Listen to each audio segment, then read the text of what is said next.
Selamat pagi para penumpang yang terhormat. Selamat datang di penerbangan Kasuari Air dari Jakarta menuju New York. Sebelum lepas landas, kami persilahkan kepada Anda untuk mengencangkan sabuk pengaman. Selamat menikmati perjalanan Anda. Terima kasih. Penumpang selalu naik pesawat dari sebelah kiri karena kursi pilot berada di kiri. Dengan begini, dia akan lebih gampang menyejajarkan pesawat dengan garba rata. Sedangkan tangki bahan bakar dan bagasi terdapat di sebelah kanan. Dan saat penumpang naik dari sebelah kiri, para kru bisa melakukan tugas mereka dengan leluasa. Kalau kamu pengen segera keluar pesawat setelah sampai di bandara destinasimu, sebaiknya pilih kursi lorong di bagian depan. Tapi, kalau kamu menginginkan penerbangan yang paling nyaman, pilih kursi di bagian tengah aja, karena turbulensi di situ nggak begitu terasa. Dan bagusnya lagi, pilih kursi pesawat di dekat pintu darurat. Lorong kakinya lebih lapang, dan kamu bisa stretching di situ. Kursi yang paling aman terdapat di bagian belakang. Setelah kamu duduk, jangan lupa lihat ke pintu darurat terdekat ya. Hitung jumlah kursi di antara kursimu dan pintu darurat itu. Dengan begini, kamu akan bisa menyelamatkan diri kalau pesawat mengalami masalah. Pintu ini akan segera kamu lihat meski kondisi di sekitar sangat gelap atau matamu terlalu silau. Untuk mencarinya, kamu tinggal memegangi kursi sambil ngitung jumlahnya. Boardingmu udah selesai, tinggal lepas landas. Kru kabin berjalan melewati lorong untuk mastiin kalau semua penumpang telah mengikuti instruksi. Oke, mereka sudah mengenakan sabuk pengaman, penutup jendelanya sudah ngebuka, toilet dalam keadaan kosong, dan area landasan pacu sudah bersih. Kenapa pesawatnya masih diam? Kita kan bisa berangkat. Ternyata, pilot perlu nunggu beberapa saat untuk menjaga keamanan. Saat pesawat lepas landas, dua kekuatan besar langsung aktif. Ada jet wash atau semburan gas kuat yang bergerak cepat. Bahkan kekuatannya bisa digunakan untuk membalikan mobil. Jadi, siapapun nggak boleh mendekati area ini. Ada juga pusaran ujung sayap berupa angin yang menghasilkan daya angkat. Gaya super kuat ini keluar dari kedua sayap dan menetap di udara selama 3 menit setelah pesawat lepas landas. Kalau ada pesawat lain yang melintas sebelum pusaran ini benar-benar hilang, pilot akan kesulitan untuk memutar pesawat. Akibatnya, pesawat tersebut akan terbalik kemudian jatuh. Makanya, semua pesawat harus menunggu minimal 3 menit setelah pesawat sebelumnya lepas landas. Wah, kita sudah ada di kabin pilot. Di situ ada pilot dan kopilot. Kalau si pilot mengalami sesuatu, kopilot bisa mengambil alih. Kedua orang ini juga diberi hidangan yang berbeda, agar mereka nggak jatuh sakit secara bersamaan. Saat sang kapten mengendalikan dan mengatur sistem autopilot, kopilot bisa memonitor pengontrol atau berkomunikasi dengan menara pengawas. Ada juga daftar cek standar keselamatan yang harus diisi di berbagai fase penerbangan. Jadi, selagi sang kapten fokus pada rute penerbangan, kopilot bisa ngisi daftar cek dan mastiin semua prosesnya berjalan sesuai rencana. Tiket pesawat terbilang mahal. Para penumpang dan maskapai tentu menginginkan penerbangan super cepat. Dan rute terpendeknya selalu berupa garis lurus.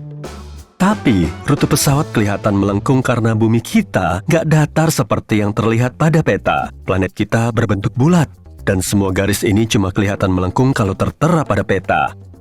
Padahal sebetulnya lurus. Pesawat perlu menempuh penerbangan seefisien mungkin. Tapi setiap hari ada banyak pesawat yang mengudara. Arahnya pun banyak yang sama. Jadi, jalur penerbangannya penuh sesak. Data rute setiap pesawat telah direncanakan sebelumnya dan diupload ke dalam sistem. Pihak maskapai juga menyiapkan sejumlah rencana agar pilot punya opsi lain saat menghadapi masalah atau perubahan cuaca. Pilot bisa mengatur mode yang sesuai agar sistem autopilot bisa mengendalikan pesawat dalam rute yang diunggah tadi, yaitu dengan mengikuti ketinggian, kecepatan, dan arah yang ditentukan. Sementara itu, kedua pilot mengamati autopilot sambil fokus pada pekerjaan lain seperti navigasi, perencanaan, dan komunikasi dengan pengawas lalu lintas.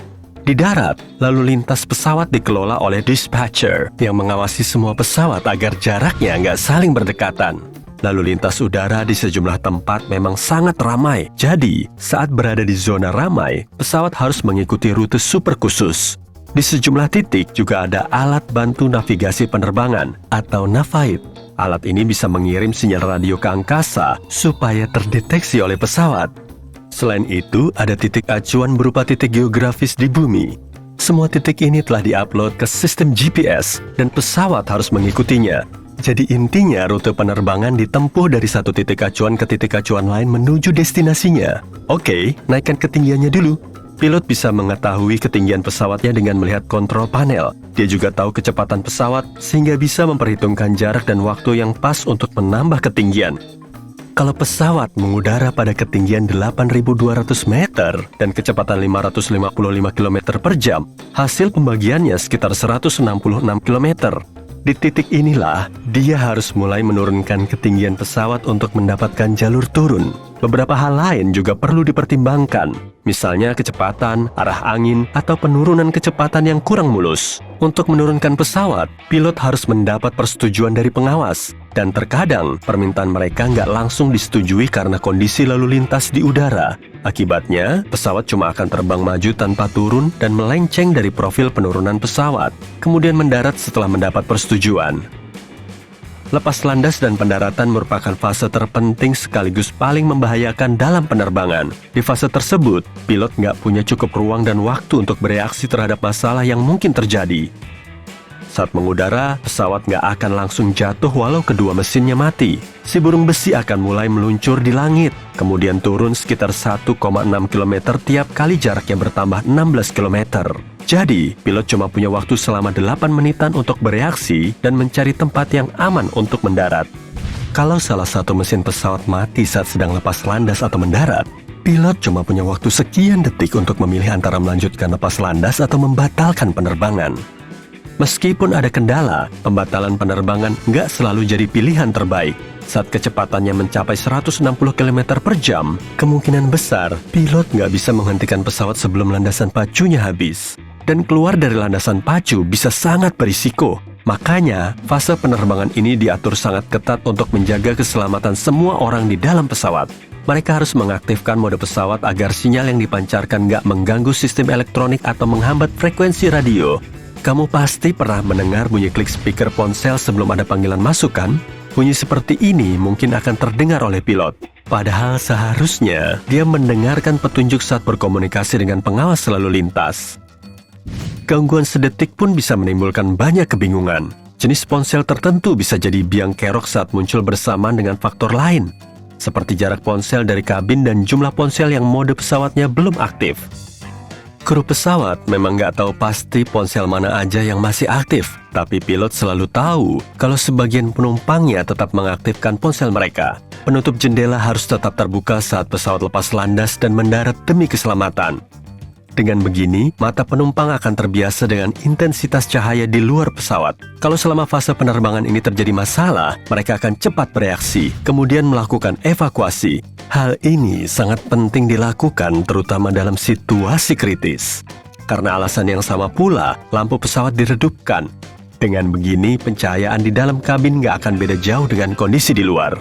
Selain itu, kalau penutup jendelanya terbuka, orang di luar pesawat bisa melihat kondisi di dalam kabin. Kalau kabin mengalami kebakaran, mereka bisa tahu lokasi persisnya dan segera merencanakan proses evakuasi. Penumpang harus melipat meja dan menegakkan kursinya agar mereka lebih mudah keluar saat terjadi kondisi darurat. Dalam kondisi begini, semua orang di dalam kabin harus keluar pesawat secepat mungkin. Penumpang nggak boleh masuk ke kamar mandi saat pesawat masih lepas landas dan mendarat, karena di situ nggak ada sabuk pengaman atau rute penyelamatan diri yang aman. Seseorang bisa terperangkap di dalamnya selama proses evakuasi. Pilot juga nggak boleh lepas landas atau mendarat saat seseorang masuk ke toilet.